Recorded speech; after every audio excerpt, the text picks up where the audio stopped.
Hello friends. तो कहानी शुरू होती कि बहुत समय पहले भारत में महान मुगल सम्राट हुआ करते थे जिन्हें बादशाह अकबर के नाम से जाना जाता था।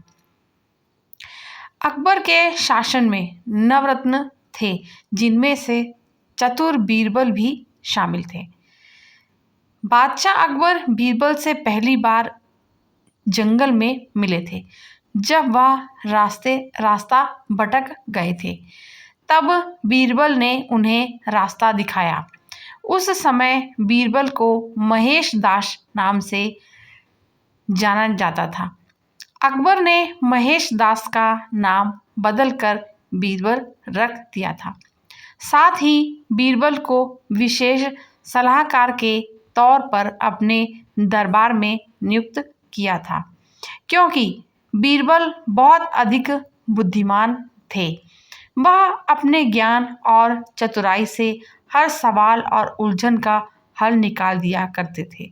बीरबल बेहद कम समय में महाराजा अकबर के चहेते सलाहकार बन गए थे। इस बात से उनके सभा के अन्य मंत्री और महामंत्री बीरबल से जला करते थे। ये जलन उनके साले मान सिंह को भी थी। इसलिए एक दिन मान सिंह ने बीरबल की परीक्षा लेनी चाहिए। उन्होंने बीरबल से 3 सवाल पूछने चाहे। महाराज अकबर ने भी बीरबल की परीक्षा लेने की अनुमति दे दी। आसमान में कितने तारे हैं? मान सिंह का पहला सवाल था कि यह पहला सवाल था। यह सुनकर बीरबल से जलने वाले अन्य दरबारियों को खुशी होने लगी। महाराजा अकबर भी सोचने लगे कि क्या बीरबल इसका जवाब दे पाएंगे। बीरबल ने मुस्कुराते हुए कहा, इसका जवाब तो बहुत ही आसान है, और दरबार में एक भेड़ को लाकर कहा, जितने इस भेड़ में बाल हैं उतने ही आसमान में तारे हैं। अगर मान सिंह जी को अभी भी संदेह है तो भेड़ के बाल और आसमान के तारे गिनकर तुलना कर सकते हैं।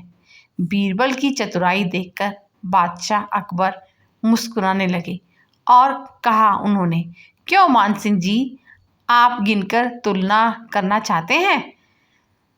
मान सिंह का अगला सवाल था कि धरती का केंद्र कहाँ है? सवाल सुनकर बीरबल ने तुरंत जवाब दिया। उन्होंने कहा कि जहाँ आप खड़े हैं वही धरती का केंद्र है। महाराजा अकबर और अन्य दरबारी बीरबल के जवाब को समझ नहीं पा रहे थे। फिर जहाँ मान सिंह खड़े थे वहाँ बीरबल ने एक रेखा खींचकर लोहे की छड़ी गाड़ दी और कहा, यही धरती का केंद्र है। अगर किसी को मेरी बात पर यकीन ना हो तो वह खुद धरती को माप सकता है। बीरबल की चतुराई देखकर मान सिंह सोच में पड़ गए थे। फिर मान सिंह ने एक पहेली को सुलझाने के लिए कहा। मान सिंह का तीसरा सवाल, एक परख है सुंदर मूरत, जो देखे वो उसी की सूरत, फिक्र पहेली पाई ना, भोजन लागा आई ना। बीरबल पहेली को दोहराते हुए उसके बारे में गौर से सोचने लगे। काफी सोचने के बाद बीरबल कहते हैं, यह तो बहुत ही आसान पहेली है मान सिंह जी। इसका उत्तर तो पहेली में ही है। इसका उत्तर आईना है, जिसमें आईने के सामने खड़ा इंसान एक सुंदर मूरत है। आईने में उसे अपनी सूरत दिखाई देती है। बीरबल ने मान सिंह के सभी सवालों का जवाब बड़े ही चतुराई से दिया। यह सब देखकर बादशाह अकबर बहुत खुश होते हैं और मान सिंह से कहते हैं, क्यों मान सिंह जी, आपको आपके सवालों के जवाब मिल गए ना? तो कहानी सुनने के लिए आप सभी का बहुत बहुत शुक्रिया। मिलते हैं एक नई कहानी में, तब तक के लिए धन्यवाद।